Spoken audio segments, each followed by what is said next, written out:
Hey Sparks, it's Ms. Edstrom, and I'm going to share a story with you called The One and Only Ivan.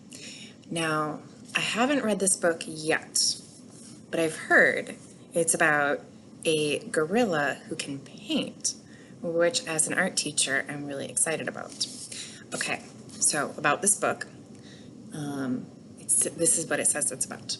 Ivan is an easygoing gorilla living at the Exit 8 Big Top Mall and Video Arcade. He has grown accustomed to humans watching him through the glass walls of his domain.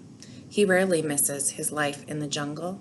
In fact, he hardly ever thinks about it at all.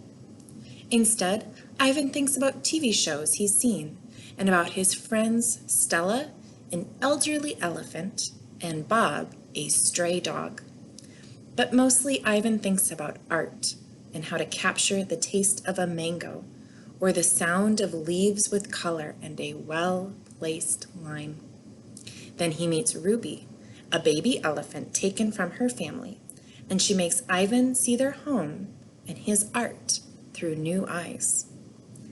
When Ruby arrives, change comes with her, and it's up to Ivan to make it a change for the better.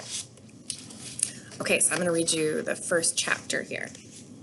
Hello, I am Ivan. I am a gorilla. It's not as easy as it looks. People call me the freeway gorilla, the ape at Exit 8, the one and only Ivan, mighty silverback. The names are mine, but they're not me. I am Ivan, just Ivan, only Ivan. Humans waste words. They toss them like banana peels and leave them to rot. Everyone knows the peels are the best part. I suppose you think gorillas can't understand you. Of course. You also probably think we can't walk upright. Try knuckle walking for an hour. You tell me, which way is more fun? I've learned to understand human words over the years, but understanding human speech is not the same as understanding humans. Humans speak too much. They chatter like chimps, crowding the world with their noise, even when they have nothing to say.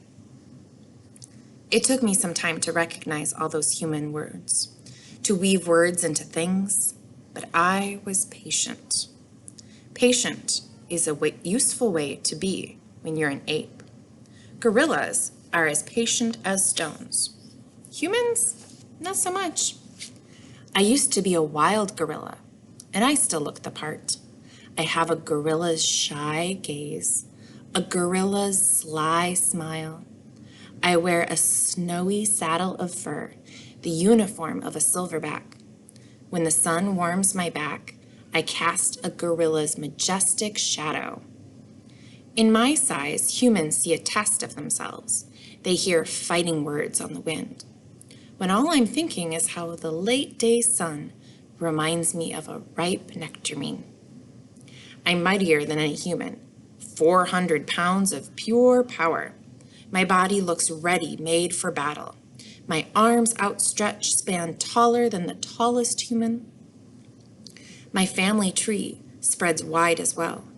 I am a great ape, and you are a great ape, and so are chimpanzees, and orangutans and bonobos, all of us distant and distrustful cousins. I know this is troubling. I find it hard to believe there is a connection across time and space, linking me to a race of ill-mannered clowns. Chimps. There's no excuse for them. I live in a human habitat called the Exit 8 Big Top Mall and Video Arcade. We are conveniently located off I-95 with shows at 2, 4, and 7, 365 days a year. Mac says that when he answers the trilling telephone. Mac works here at the mall. He is the boss. I work here too. I am the gorilla.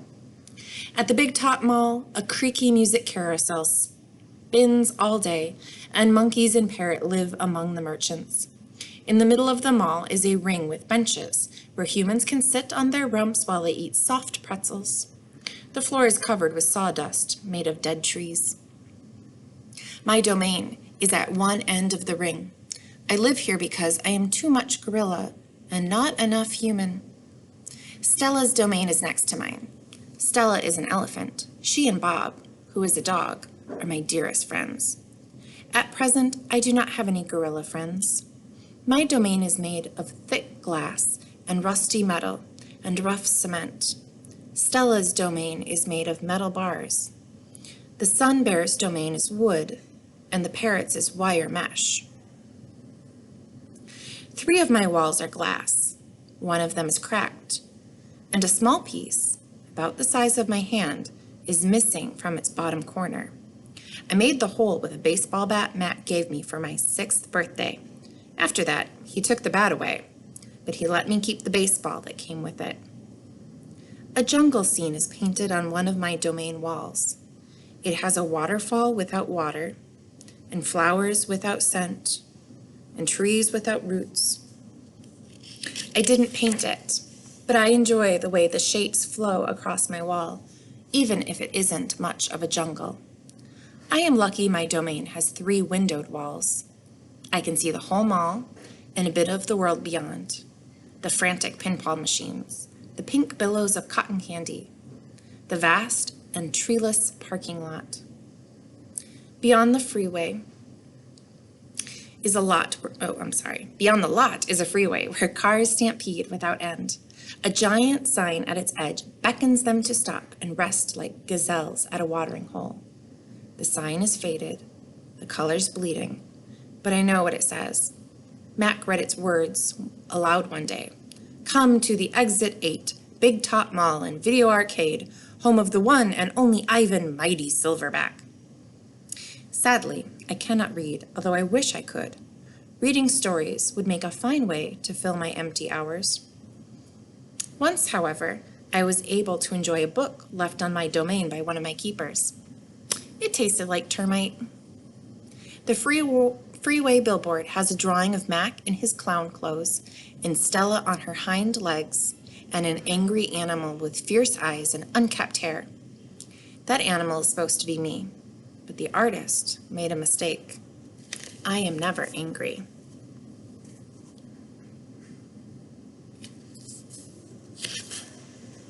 Anger is precious.